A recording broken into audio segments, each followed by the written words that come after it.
guaranteed a mighty competitive race with the 8 men out there for this final. And not a great deal to separate them, it has to be said. Certainly amongst the favourites is Kenya's 26-year-old Ferdinand Omanyala. Won his semi-final in 10.02, having won his heat in 10.05. He's the world number 3 this year. 9th fastest man in history, Omanyala. Look at that, loving it.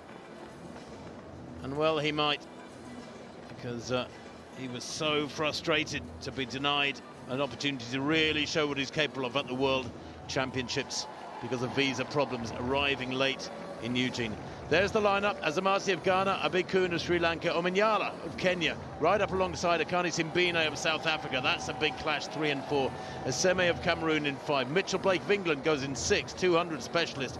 Jeremiah Azu of Wales goes in 7, and Rohan Browning goes in lane 8 for Australia. Azu, by far the youngest in the field at just 21, but everything to run for, and a fast starter.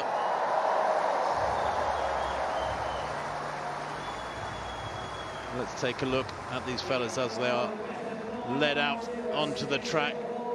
The stadium packed, hardly a seat to be had. There is the Ghanaian Benjamin Azamati, 5th in the World Championships in the 4x100 metres relay. 10.18 for 3rd in his semi-final. Got through here as a non-automatic qualifier, but it's a reset. Everything to go for from lane 1.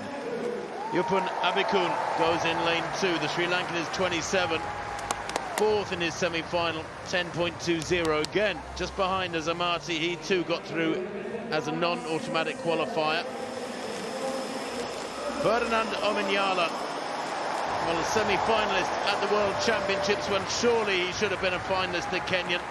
He was denied a visa until the 11th hour, and he arrived in Eugene so late he couldn't do himself justice. But he is supremely fast and perfectly capable here of taking the title, as is this man, mind you. Akani Simbine of South Africa won his semi-final in 10.07, while Omanyala's was 10.02. 4th in the Olympic Games last year, and in actual fact, Simbine, well, what a tough time he's had. Has been 5th, 4th and 5th in the last 3 World Championships. Emmanuel Aseme of Cameroon will be in lane 5, 2nd in his semi-final in 10.14. He was 2nd recently in the African Championships. He's a bit of a 200 specialist. That was in Mauritius back in June.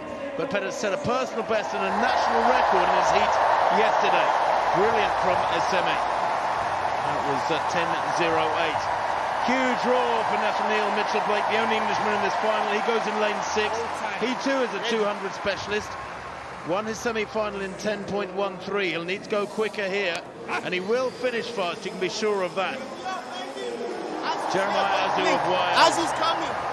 Well, the Cardiff AC man, coached by Helen Patricia James and Gareth Walton, is the UK champion in Manchester from a couple of months back, but he wasn't selected for the World Championships. He hadn't got the qualifying time.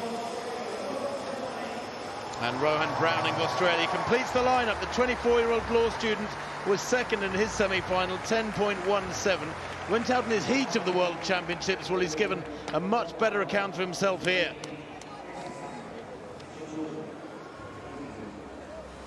Azu, by the way, in lane 7 in those Welsh colours, setting a personal best in his semi-final of 10.15. He was on the inside lane and he blasted away very quickly indeed, and was not to be caught by all but one of the field in that semi.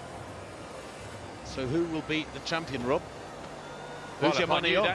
Yeah, if I knew that, I'd be a rich man. But I am so looking forward to this race. Can Omanyala become the first Kenyan to win this title in 60 years? Or will it be Akani Simbine successfully defending his crown and joining Don Quarry and Linford Christie as the only 3 men to do so? The African champion and the defending champion drawn in adjacent lanes, and a little touch of the fist there, maximum respect between them. This is a massive, massive moment for them, and a great moment for athletics.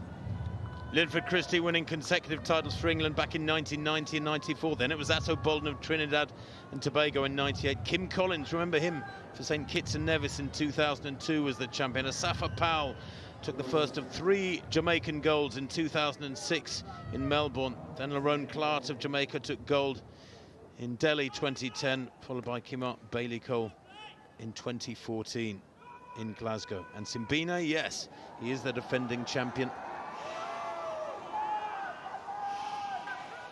The stadium announcers asking the crowd for hush as these men focus on your marks. Absolutely, completely. Hearing the starters' orders, don't want any noises. Clicking of cameras sometimes is a problem, but they are called to their blocks. Azamati of Ghana on the far side in 1. Abeykoon of Sri Lanka in 2 in the blue near the top. Omanyala of Kenya in those fabulous Kenyan colours. He goes in 3. Simbine, the defending champion, goes in lane 4 for South Africa. In 5, Emmanuel Eseme of Cameroon. In 6, Mitchell Blake of England. In 7, Wales' Azu. And Rohan Browning of Australia, nearest the camera. Set. Good start there from Omanyala. He's got the jump on Sabina at the moment. Omanyala's going away with this one. He will not be caught. This is justice for the man who couldn't do himself justice in Eugene. He takes the gold for Kenya. 10.02 into a slight headwind, minus 0.9.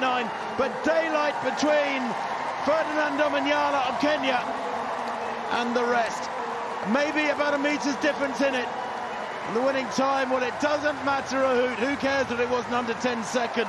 It was brilliant running at the start. He got out of the block so well, put the others under pressure, and Omanyala has gold. And we talk about the Kenyans being the long-distance specialists. They dominate at cross-country. They're great at steeplechase, 5,000, 10,000. This guy is from the other end of the distance spectrum. Akani Simbine takes the silver, 10.02 from Nyala. The South African 10.13.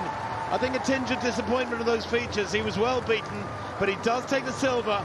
And Yupun Abeykoon of Sri Lanka, a bronze medal, 1/100th behind Simbine. And Azamati of Ghana, the unlucky 4th place. Again, just 2 100ths down on bronze.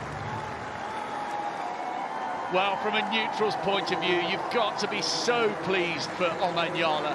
It was an awful way for him to arrive at the World Championship as one of the fastest men in the world this year, only having 3 hours to prepare for his heat. It was a hopeless quest to try and taste glory and gold in Eugene.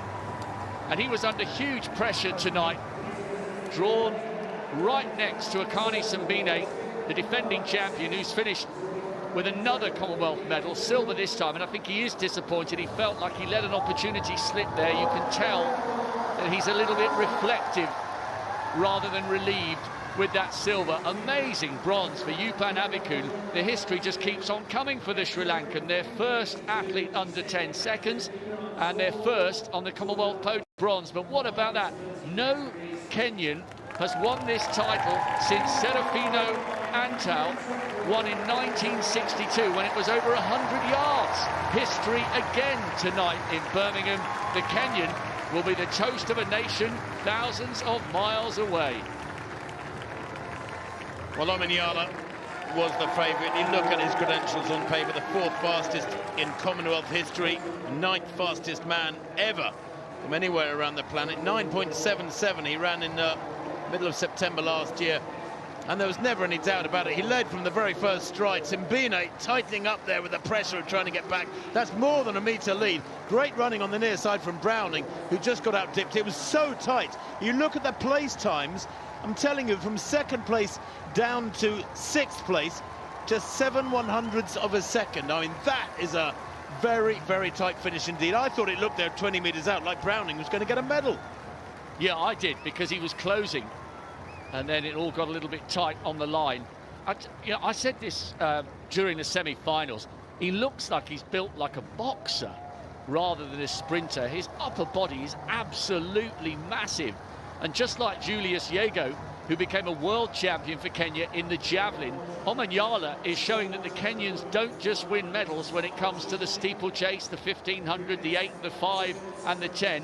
He is a history maker and a record breaker for the proud East African nation. And I wonder how many more Kenyans will want to get into sprinting after seeing what Omanyala has done here in Birmingham and around the World's Diamond League circuit over the last couple of years. That was superb.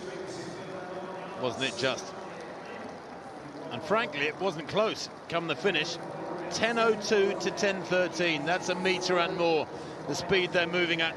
They all hit top speed around between 60 and 80 metres, and then it's a case of holding form, trying not to decelerate too much. But Omanyala, he is tight there over the last 20 metres, but that was partly because he was smiling so widely, I think, when he knew the gold was in the bag. Abeykoon second to right. What a run from him. Absolutely superb. That is one of the biggest upsets of the week in these athletics championships so far, and probably will be come the end of the week, because Abeykoon, well, I thought he'd done well to make the final. To actually get amongst the medals is, as you said quite rightly, Rob. There it is, Omanyala, 10.02 to Simbine's 10.13. Gold for Kenya ahead of South Africa.